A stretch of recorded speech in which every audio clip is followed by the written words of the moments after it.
E aí, galera, já parou pra pensar como a história é uma bagunça? Tipo, uma sequência absurda de coincidências, cagadas e decisões que, se você contasse antes de acontecerem, iam te chamar de maluco? Pois é, meu amigo, o mundo dá umas voltas mais loucas que montanha-russa de parque de diversões. E hoje a gente vai mergulhar de cabeça em algumas dessas histórias. Momentos em que uma escolha improvável, uma decisão WTF, mudou completamente o rumo das coisas. Se liga só que a última da lista é de explodir a cabeça. Em 1500, Pedro Álvares Cabral, nosso querido navegador de cueca frouxa, tava lá, bonitão, indo pra Índia. Ele e sua tripulação estavam prontos para enfrentar os mares desconhecidos, cheios de esperança e ambição. A expedição era para ser tipo um GPS humano, encontrar o caminho das especiarias e voltar para casa nadando em ouro. Eles sonhavam com riquezas inimagináveis, especiarias exóticas e glória eterna. Só que, a galera daquela época não contava com a imprevisibilidade do mar, que é mais instável que meu humor depois de um café da manhã ruim. Tempestades ferozes e correntes traiçoeiras estavam à espreita. Ventos fortes, mais perdidos que cego em tiroteio, cálculos mais furados que queijo suíço. E para completar, a galera resolveu improvisar no meio do caminho.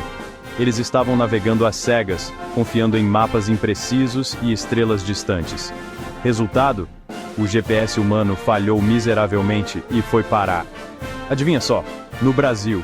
Eles desembarcaram em terras desconhecidas, sem saber que haviam feito uma descoberta monumental. Meus amigos, a descoberta do Brasil, que na época devia ser só mato e bicho para todo lado, foi basicamente um erro de navegação. Uma cagada histórica. Mas que erro glorioso, não é mesmo? Mas pensando bem, se não fosse por essa atrapalhada épica, a gente não tava aqui hoje, né? A história teria sido completamente diferente. Imagina só, sem brigadeiro, sem feijoada, sem samba, sem a mulata, sem o carnaval, sem a alegria contagiante que define o Brasil. Sem contar que a gente podia estar falando português de Portugal, o que, convenhamos, seria um desastre para a sonoridade do palavrão. A nossa língua tem um charme todo especial, não é? Então, obrigado, Cabral, por ser tão ruim de GPS. Sua falta de direção nos deu um país cheio de cor e vida. Você pode não ter chegado na Índia, mas, cara, você abriu caminho para um país inteiro. Um país que, apesar de todos os seus desafios, tem uma energia única. E que país, hein? Cheio de problemas, é verdade, mas também cheio de vida, de cultura, de gente que sabe fazer piada até da desgraça. Um lugar onde a resiliência e a alegria andam de mãos dadas. E isso, meus amigos, não tem preço. A nossa história, com todos os seus altos e baixos, é o que nos torna únicos. Anos 90. A Coca-Cola estava lá, no topo do mundo, vendendo litros e mais litros de refrigerante. Era açúcar pra caramba, felicidade engarrafada, explosão de sabores. Mas aí, do nada, alguém lá dentro teve uma ideia maluca. Uma ideia tão absurda, mas tão absurda, que até os estagiários riram da cara do infeliz. Vamos vender água. Água, gente. Aquele negócio que sai de graça na torneira. Parecia piada, né? Mas a Coca, do alto da sua ousadia, resolveu arriscar. Criaram a Dasani, uma água tão pura, tão cristalina, que até hoje ninguém sabe de onde eles tiraram. E sabe o que aconteceu? Explodiu. A parada fez tanto sucesso que hoje a Coca-Cola é uma das maiores vendedoras de água engarrafada do mundo, ganhando mais dinheiro do que a gente consegue contar. Quem diria, hein? A empresa que te incentivava a tomar litros de açúcar, agora te convence a pagar caro por água. É o capitalismo, meus amigos, sempre um passo à frente. Capítulo 3. Genghis Khan, o terror da Ásia. O conquistador implacável. O cara que fazia Atila parecer um bebê chorão. Ele construiu um império colossal, varrendo tudo e todos que cruzavam seu caminho. Seus exércitos eram mais rápidos que o Flash em promoção de Black Friday, mais eficientes que a minha mãe procurando coisas perdidas, mais implacáveis que fila de banco em dia de pagamento. O mundo tremia nas bases. Mas aí, meus amigos, o império chegou numa encruzilhada. Expandir para a Europa? Continuar a conquista? Os generais batiam os capacetes, sedentos por sangue e glória. Mas, em uma reviravolta inesperada, os sucessores de Genghis Khan decidiram dar um pause na dominação mundial. Motivo? Ninguém sabe ao certo. Cansaço? Falta de internet rápida para postar as conquistas? Ou talvez a sabedoria de que, às vezes, é melhor parar enquanto você ainda tem alguns dentes na boca? Seja qual for a razão, essa decisão improvável mudou o destino da Europa. Nações como a Polônia, a Hungria e outras sobreviveram ao rolo compressor mongol, mantendo acesa a chama da cultura ocidental. Imagina só, se a Horda Dourada tivesse varrido a Europa, nada de pizza, vinho, Oktoberfest, a história seria completamente diferente. Então, agradeçam aos céus, ou melhor, aos mongóis, por essa decisão inesperada. Eles podem ter sido guerreiros implacáveis, mas também sabiam a hora de dar um tempo. Capítulo 4. Volta no tempo comigo rapidinho. Vamos dar uma olhada em como tudo começou. Anos 2000, internet discada, uma época em que a conexão era um verdadeiro teste de paciência. Aquele barulhinho infernal do modem, que parecia mais uma tortura sonora do que tecnologia avançada, e você esperando horas para baixar uma música.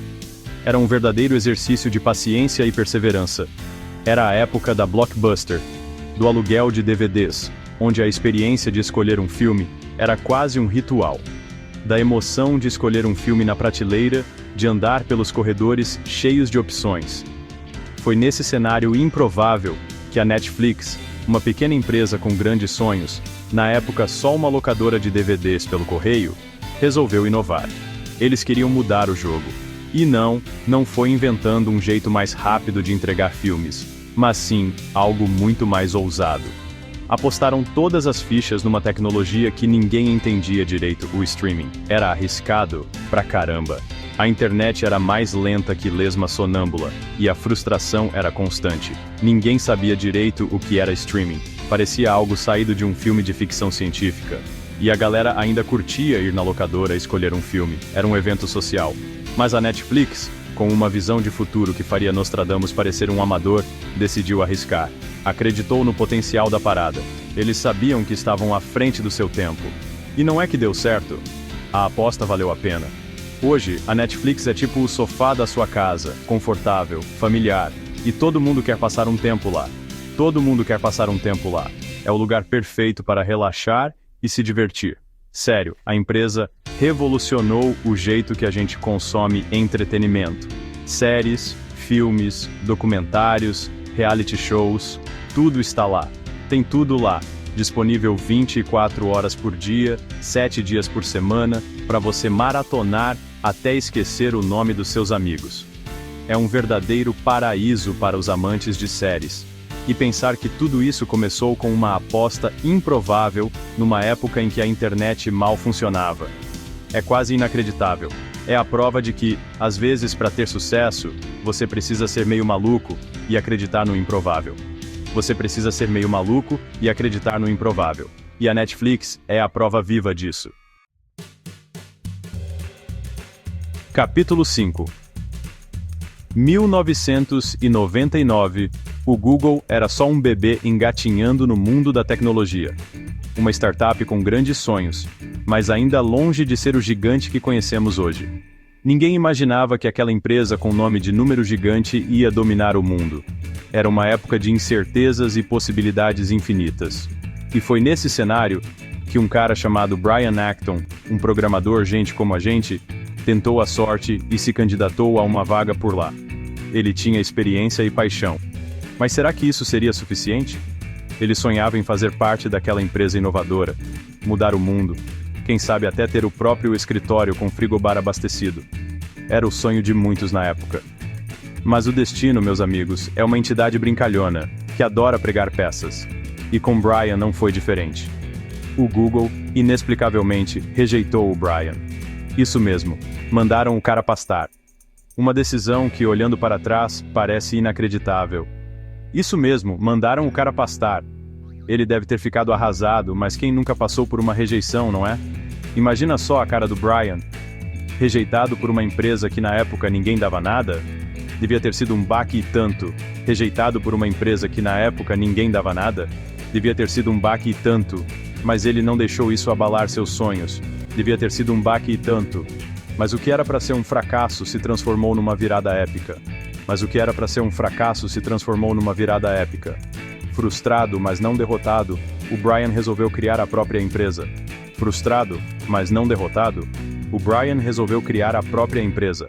Ele sabia que tinha algo a oferecer ao mundo da tecnologia.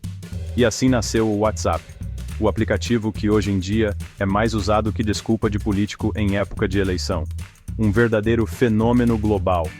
Aquele visto por último que tira o sono de muita gente, as mensagens que desaparecem mais rápido que dinheiro no final do mês, as mensagens que desaparecem mais rápido que dinheiro no final do mês, os grupos de família que te fazem questionar a sanidade da sua árvore genealógica, os grupos de família que te fazem questionar a sanidade da sua árvore genealógica, tudo isso nasceu da recusa do Google.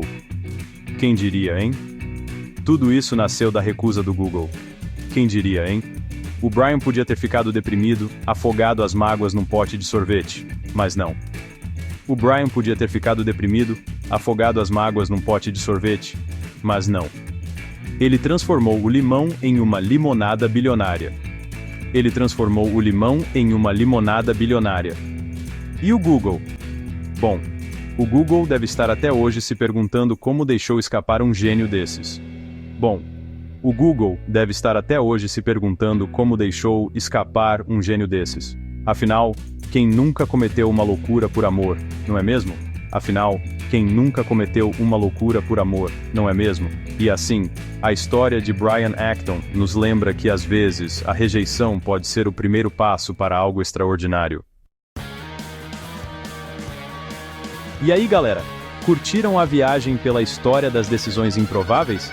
Viram como às vezes uma cagada, uma aposta maluca, ou até mesmo um fora daqueles de fazer a gente querer cavar um buraco e se esconder, podem mudar o mundo? E aí, qual dessas histórias vocês acharam mais absurda? A do Cabral perdido no mar? A Coca-Cola vendendo água? O Google dispensando o cara que criou o WhatsApp? Conta aí nos comentários. E não esquece de compartilhar esse vídeo com os amigos. Vai que a gente inspira alguém a tomar uma decisão improvável e mudar o mundo, né? Até a próxima!